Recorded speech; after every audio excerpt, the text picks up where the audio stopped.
জীবনের স্পিড যদি বাড়ানো কমানো যেত কতই না ভালো হতো বলেন তো। আসসালামু আলাইকুম, সবাই কেমন আছেন? আশা করছি ভালো আছেন।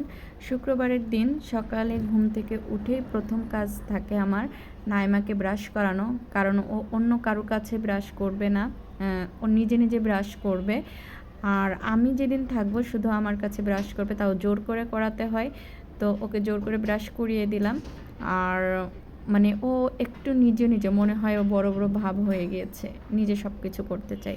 যাই হোক, ওকে ব্রাশ করিয়ে দিয়ে তারপর মা এই যে চিরুনি মানে চুল আঁচড়াতেও চায় না কারো কাছে, আমি এখানে দাঁড়িয়ে আছি তাই ও চুল আঁচড়ালো। আর এই ব্যান্ডটা গতকাল যে ভিডিওতে বাইরে গিয়েছিলাম, ওই গতকাল কিনে এনে দিয়েছি, ওর খুব পছন্দ হয়েছে।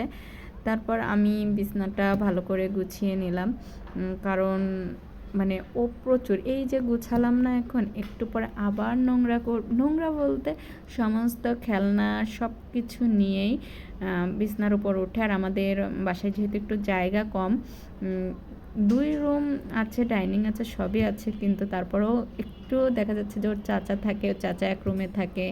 তারপর ওর নানু যে ড্রয়িং রুম আছে সেখানে একটা খাট পাতা আছে ওইখানে থাকে, মানে আর আমরা এক রুমে থাকি, তো একটু জায়গা কম আছে। কারণ সেজন্য খেলাধুলা করতে হয় বিছানার উপরই, আর যার নিচে যতটুকু জায়গা আছে সেখানেও খেলাধুলা করে না। আর যাই হোক, আর এই যে তারপর আমি সকালে নাস্তা করার জন্য ডিম ভেজে নিচ্ছি, কারণ আজও মা খিচুড়ি রান্না করেছে। তো শুক্রবারের দিন মা অসুস্থ, তারপরেও মানে ওই যে বললাম না যে মাঝে মাঝে মনে হয় যে জীবনের স্পিড যদি বাড়ানো কমানো যেত। সকালবেলায় উঠে মনে হয় যখন স্কুলে যায় বা ঘুম থেকে ওঠার সময় হয়, তখন যদি মনে হতো যে স্পিডটা যদি একটু, সময়টা যদি একটু থামানো যেত, একটু ঘুমিয়ে নিতে পারতাম। আবার যখন অনেক সময় আসলে হয় যে কষ্টের সময়গুলো যায় না, তখন মনে হয় যদি একটু স্পিডটা মানে সময়টা বাড়িয়ে নেওয়া যেত। আসলে সেটা তো সম্ভব না, সবই তো আল্লাহর হাতে। তারপরেও মানুষের মন আসলে মনে হয় মাঝে মাঝে যে জীবন ভালো মুহূর্তগুলো যদি রেখে দেওয়া যেত কমিয়ে, আর খারাপ মুহূর্তগুলো যদি তাড়াতাড়ি চলে যেত তাহলে কতই না ভালো হতো। কিন্তু ভালো মুহূর্তগুলোই তাড়াতাড়ি চলে যায়, আর খারাপ মুহূর্তগুলোই এত আস্তে আস্তে যায়, মনে হয় যে যাচ্ছেই না সময়। আর এই যে খিচুড়ি, কারণ আমার দেবররা আসলে খিচুড়ি অনেক পছন্দ করে, আর আমার তো এক দেবর থাকে, আর এক দেবর এসেছে, তো তার জন্যই মূলত খিচুড়ি রান্না করা। কারণ ওদের খিচুড়ি যদি দেওয়া হয় সকালে আর কিছুই লাগে না, আর তার সাথে ডিম ভাজি, আলু ভর্তা তো আছেই।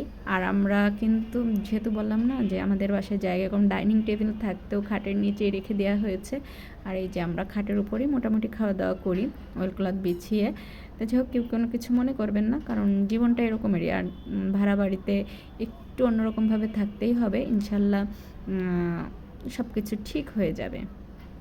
যাই হোক, তারপর আমি খাওয়া দাওয়া করে, খাওয়া দাওয়ার আগে একবার থালাবাটি সব কিছু ধুয়ে নিয়েছি, সেটা আসলে ভিডিও করা হয়নি। আবার খাওয়া দাওয়ার পরে এই যে যেহেতু রান্না বান্না করতে যাব, এখানে সুন্দর করে গুছিয়ে নিচ্ছি।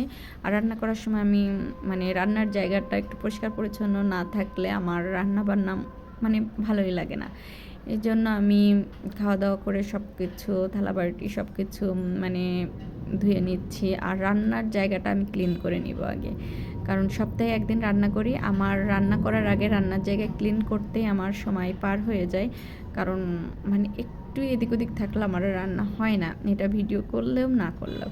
যাই হোক, আমি থালাবাটি সব কিছু ধুয়ে নিলাম, এবং কি কি রান্না করলাম শুক্রবারের দিন সেটা পরবর্তীতে ভিডিওতে অবশ্যই জানানো হবে।